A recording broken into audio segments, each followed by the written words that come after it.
Assalamualaikum warahmatullahi wabarakatuh dan Legawa, selamat datang di Legawa Gadget.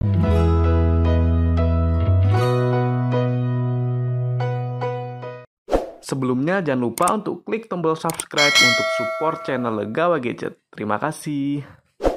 Pada video kali ini saya akan melakukan gaming test di smartphone terbaru Itel dengan harga 1 jutaan saja, yaitu Itel P65. Ya, ini adalah Itel P series yang terbaru di tahun 2024 yang menggunakan chipset terbaru juga dari Yun SoC, yaitu Tiger T615 dengan memori jumbo yaitu RAM 8GB dan internal 128GB yang sudah UFS. Memiliki skor Antutu yang cukup tinggi hingga 300 ribuan dan layar yang masih HD Plus dengan refresh rate di 120Hz. Kira-kira bagaimana performa gaming dari smartphone ini? Untuk tahu jawabannya, langsung aja kita mulai di Gadget Review. Untuk pengaturan, seperti biasa, internet menggunakan Wi-Fi, kemudian brightness dan suara sama-sama saya set maksimal. Refresh rate ada di 120Hz, mode game pastinya aktif, terakhir kondisi baterai masih di 100%. Oke, langsung aja kita mulai ke game yang pertama. Game yang pertama, seperti biasa, kita pemanasan dulu, yaitu Mobile Legends. Untuk grafik ini udah mantap karena bisa sampai di ultra, tapi untuk frame rate-nya cukup disayangkan karena masih sampai di high saja. Sehingga pada tes kali ini saya bermain di grafik ultra rata kanan. Untuk gameplay ternyata performa smartphone ini masih mumpuni. Jadi bermain di grafik rata kanan, gerakannya masih smooth, jarang saya temukan lag yang parah, dan masih nyaman untuk dimainkan. Sektor layar juga sudah responsif dan saya rasa tidak ada delay. Untuk rata-rata FPS yang didapat adalah 59,6 FPS. Bisa dilihat untuk grafik FPS-nya ini stabil dan sudah playable. Untuk masalah suhu masih aman karena maksimal ada di kisaran 38 derajat Celcius. Setelah bermain Mobile Legends sekitar 21 menit, baterainya berkurang di 1%. Ini dia kita bermain game Mobile Legends yang dimana saya rasa ini nyaman banget teman-teman. Jadi tidak saya temukan kendala, FPS-nya lancar. Tidak saya temukan lag, untuk pingnya juga stabil. Ya, ini mantap ya. Jadi senyaman itu teman-teman dibuat bermain Mobile Legends. Soalnya biasanya untuk smartphone harga terjangkau itu buat main Mobile Legends walaupun lancar, tapi kadang ada agak rendet-rendetnya gitu ya teman-teman. Cuma ternyata di Itel P65 ini lancar. Plotnya juga overall buat game Mobile Legends aman. Jadi saya rasa oke sih. Buat main Mobile Legends masih oke. Oke. Masih di 60 FPS. Bisa dilihat. Wow, lancar. Oh. Drop di 53 FPS.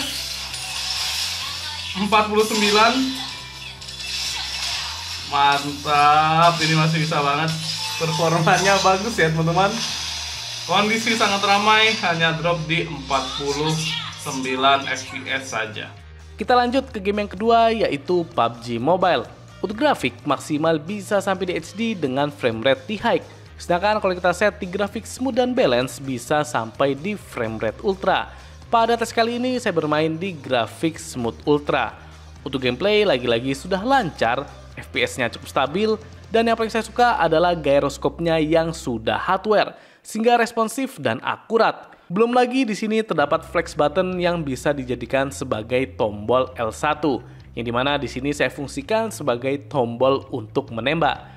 Untuk rata-rata FPS yang didapat adalah 39,2 FPS. Bisa dilihat untuk grafik FPS-nya juga sudah sangat stabil, sehingga bermain PUBG Mobile di Itel P65 sudah menyenangkan. Untuk masalah suhu maksimal ada di kisaran 41 derajat Celcius. Setelah bermain PUBG Mobile sekitar 16 menit, baterainya berkurang sebesar 5%. Ya, ini dia kita buat bermain PUBG Mobile sudah nyaman teman-teman. Jadi walaupun gerakannya kadang sedikit agak rendet ya, cuma ini sudah lancar overall. Kemudian untuk touch-nya juga sudah lebih baik daripada itel P55 sebelumnya. Ya, ternyata sudah aman ya teman-teman dari delay. Jadi kita gerakan sedikit seperti ini lancar, yang dimana saat kita di P55 5G itu kerasa delaynya teman-teman, terutama saat kita gerakkan layarnya yang kecil-kecil seperti ini. Jadi ini layarnya sudah lebih baik daripada itel P55 5G sebelumnya. Oke, good job untuk itel. Kemudian untuk performanya juga cukup stabil teman-teman. Jadi masih di atas ya di kisaran 35 sampai 40 fps. Belum lagi untuk gyroskopnya ini sudah hardware. Kita lihat. Nah, gyroskop hardware, ada flex buttonnya. Wah, ini untuk main PUBG oke sih teman-teman. Mantap. Jarang-jarang ada smartphone di harga 1 jutaan kecil. Ini saat flash sale-nya ya, bisa mendapatkan fitur bermain seperti ini. Kemudian untuk performanya juga ini mungkin malah di atasnya Helio G91 ya teman-teman. Nanti kita lihat untuk gaming lainnya apakah di atasnya sama atau masih di bawahnya Helio G91 yang sudah pernah kita gaming test juga teman-teman. Selanjutnya game yang ketiga adalah eFootball 2024. Melihat performanya yang oke sebelumnya, pada tes kali ini saya bermain di grafik maksimal yaitu high 60 fps. Ya, untuk gameplay ternyata di grafik maksimalnya smartphone ini performanya masih kurang angkat. Walaupun sebenarnya untuk dimainkan gameplaynya ya masih oke karena dapat rata-rata sekitar 34 fps.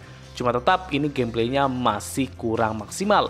Sehingga di sini saya coba turunkan grafiknya ke standar 60 fps. Dan di grafik standar baru gameplaynya sangat lancar, gerakannya smooth dan sudah nyaman untuk dimainkan.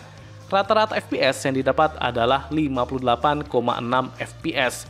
Bisa dilihat untuk grafik FPS-nya lagi-lagi sudah stabil, sehingga di grafik standar tentu sudah playable. Untuk masalah suhu maksimal ada di kisaran 44 derajat Celcius. Setelah bermain eFootball 2024 sekitar 16 menit, baterainya berkurang sebesar 5%. Ya, ini dia sekarang sudah kita turunkan grafiknya ke standar 60 fps, langsung lancar jaya teman-teman, fps-nya tinggi.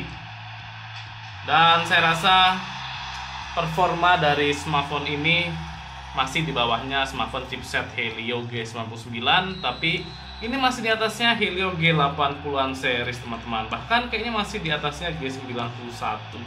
Soalnya saat kita bermain di grafik yang berat, high 60 fps saja masih ya lumayan playable ya. Rata-ratanya masih dapat di atas 30 fps, jadi masih oke untuk dimainkan. Oh, saya lihat ini juga lancar ya di 60 fps. Jadi mantap lah buat main Mobile Legends lancar, eFootball juga lancar asalkan di grafiknya standar. Kita masuk ke game yang keempat yaitu COD Mobile. Untuk grafik di sini maksimal sampai di medium dengan frame rate high. Cuma pada tes kali ini supaya lebih lancar saya bermain di grafik low dengan frame rate high. Untuk flex button juga saya aktifkan lagi dan saya buat untuk menembak. Ya, untuk gameplay bermain COD Mobile di grafik low tentu overall sudah lancar, gerakannya cepat, touch-nya responsif, dan saya suka banget dengan hadirnya flex button yang bisa dijadikan sebagai trigger L1. Membuat bermain COD Mobile menjadi lebih mudah dan nyaman. Paling ya yang agak kurang adalah tombol flex buttonnya masih terasa lumayan berat, masih butuh adaptasi lagi. Kemudian untuk frame rate-nya juga terkadang agak drop, cuma saya rasa ya masih bisa ditoleransi. Untuk rata-rata FPS yang didapat adalah 57,5 FPS. Bisa dilihat untuk grafik FPS-nya ini lumayan naik turun, dan terkadang bisa drop sampai di 30-an FPS. Sehingga untuk gameplay sudah oke untuk dimainkan, cuma ini tidak smooth banget. Untuk masalah suhu maksimal ada di kisaran 43 derajat Celcius. Setelah bermain COD Mobile sekitar 9 menit, baterainya berkurang sebesar 3%. Ya, kita bermain di multiplayer, yang dimana ini lancar teman-teman. Gerakannya smooth. Dan ini kita manfaatkan untuk flex buttonnya. Oh, sempat drop untuk FPS-nya. Nyaman ya pakai flex buttonnya. Cuma untuk tombolnya ini masih agak berat teman-teman, belum begitu terbiasa. Mungkin nanti kalau udah sering pakai bakal lebih nyaman lagi.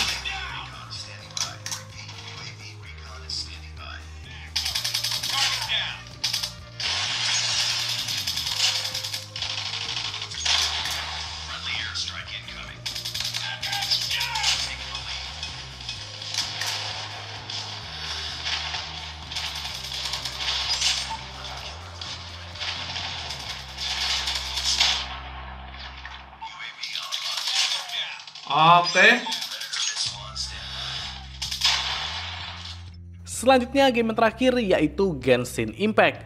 Untuk grafik tentu di sini saya mainkan di grafik lowest, tapi untuk frame rate-nya di 60 fps.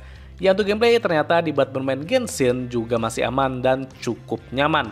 Walaupun memang terkadang masih frame drop, terutama saat masuk ke map yang baru ataupun banyak musuh. Cuma overall untuk ngedropnya ini masih tidak begitu parah dan bisa ditoleransi. Untuk rata-rata FPS yang didapat adalah 36,6 fps, cukup tinggi untuk di kelasnya. Bisa dilihat untuk grafik FPS-nya ini lumayan naik turun. Cuma saya rasa ya masih playable berkat rata-rata FPS-nya yang tembus 30-an fps. Untuk masalah suhu ini sudah panas karena maksimal ada di kisaran 46 derajat Celcius. Setelah bermain Genshin Impact sekitar 24 menit, baterainya berkurang sebesar 8%. Nah ini dia, kita buat tanding lawan musuh. Masih cukup lancar. Ada di 30-an fps teman-teman.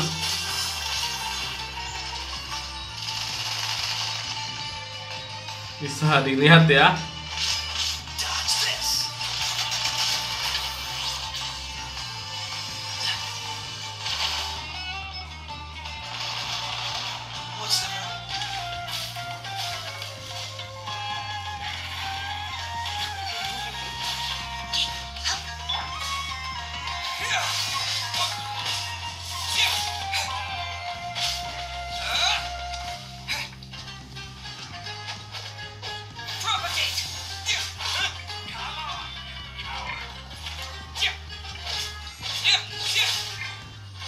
Baik, bagaimana hasil gaming test dari itel P65? Ya, saya rasa performa dari smartphone ini sudah powerful, terutama untuk sebuah smartphone dengan chipset di kelas entry level.